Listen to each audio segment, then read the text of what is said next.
So, so today's session is regarding instrumentations called cyclo mixers. Okay, so cyclo mixers roughly translates to an instrument that mixes different ingredients in a solution in a mechanical force, using mechanical force.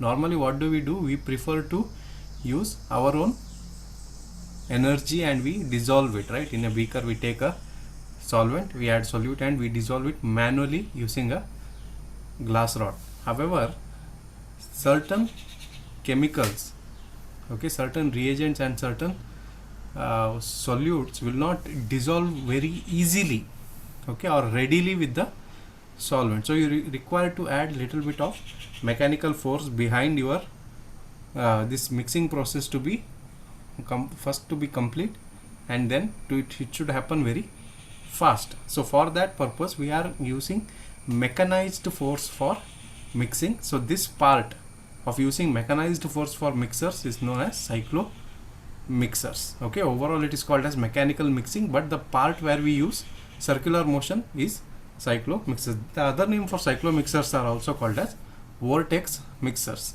So I am sure that all of you have had an experience with the vortex mixers before in your practicals, and you might have seen how it works. So basically what we are going to do in this class is we are going to provide you the basis of its principle, on what basis it works, what are the components and parts of a basic vortex mixer, and what are the advantages and applications of this instrument.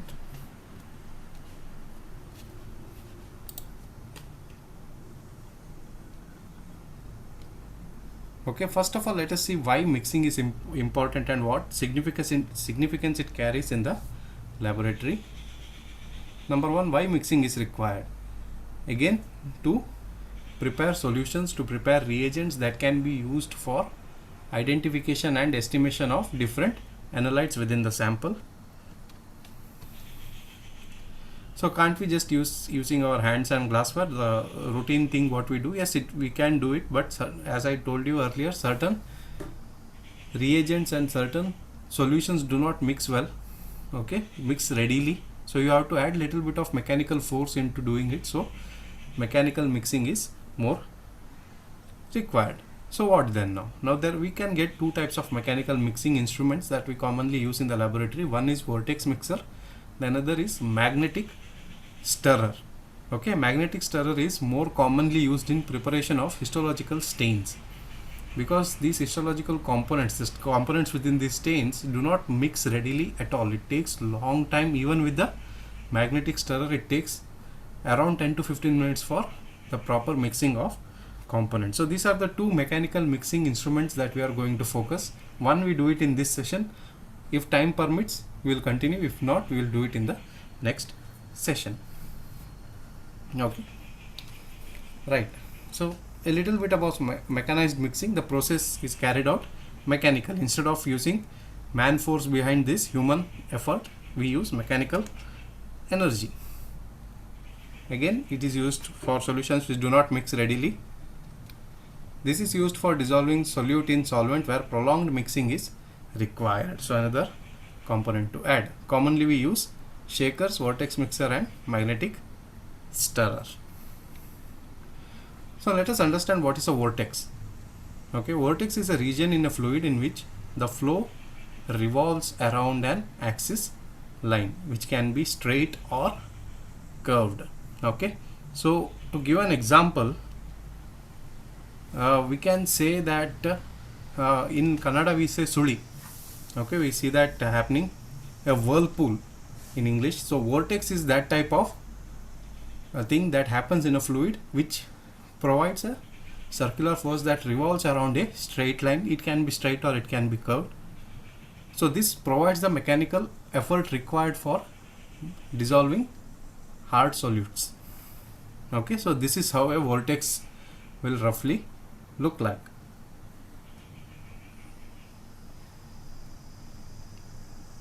Right. So a mechanical instrument that creates this vortex within the glassware that we want is called as an vortex mixer. It has another name also. It can be seen referred to as vortexer. So vortex mixer is a very simple device. This is used in laboratory to mix small vials of liquid. How small? We can go up to 20 ml. We cannot go beyond 20 ml for dissolving. Okay, so that is one of the disadvantages of a vortex mixer. Even though it is very easy to handle, it is fairly quick enough in dissolving, but it takes longer.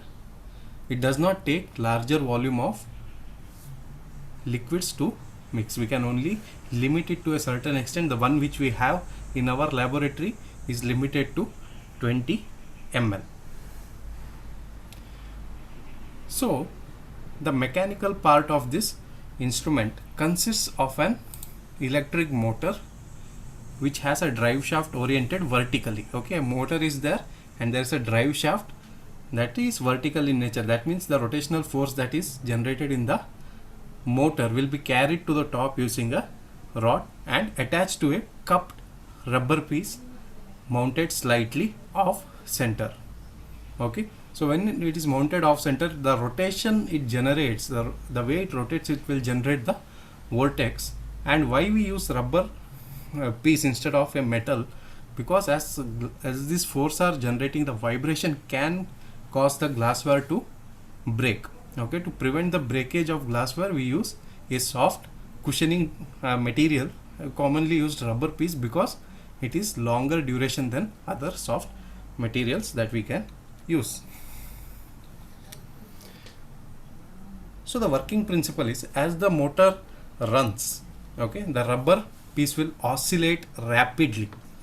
So this oscillation creates a circular motion. So that is then transferred from the vortex mixer onto the test tube, then on to the contents that are present inside the test tube.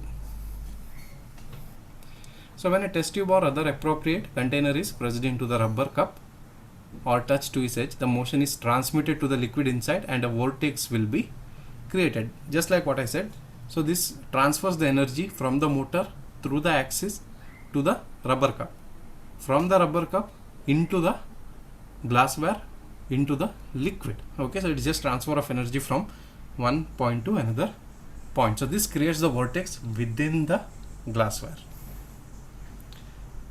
So what are the components of a fairly usual routinely used vortex mixer? There is an on-off button. It is an electric instrument. There will be an on-off button that will be useful in switching on or switching off the device.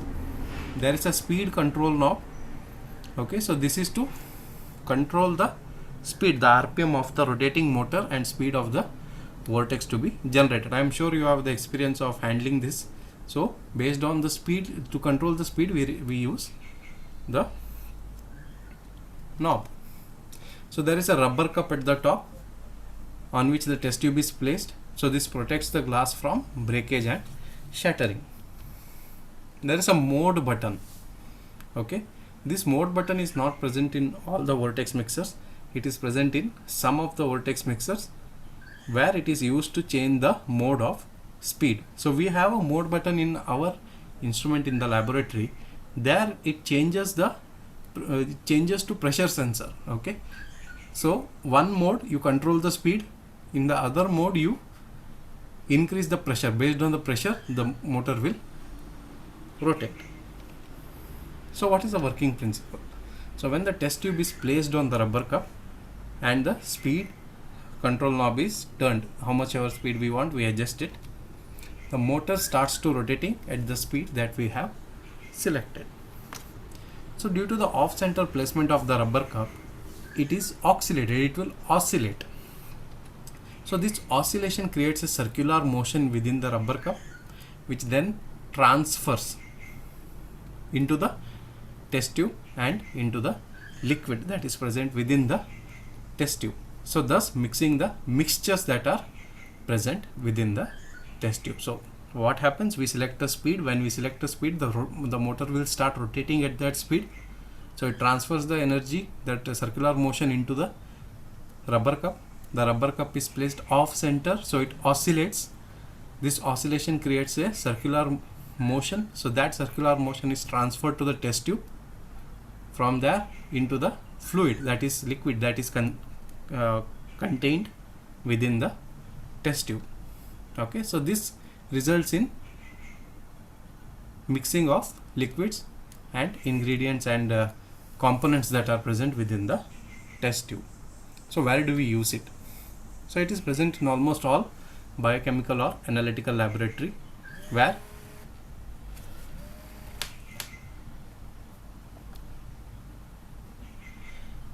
you might use it to mix the reagents for an assay, or to mix an experimental sample and a diluent. Okay, it has a very limited application actually. Only it is used for mixing. We cannot actually do anything with this. We can only mix. So you can add the application like preparing the reagents, mixing the reagents, mixing two liquids, dissolving a solute, preparation of solvent, dilution of sample. All these things can be done in the Vertex mixer.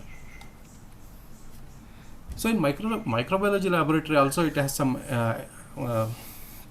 application. So mainly these cells that tend to, mainly in cell culture and tissue culture, these cells settle.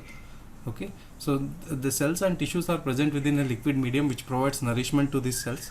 So after, when you place it for a long period of time in an incubator, these cells will settle to the bottom. So you might have to suspend the cells when you are inoculating with the sample, so that virus or the bacteria can grow. So for that, for suspension of these cells, we use Vertex mixer at a very low speed.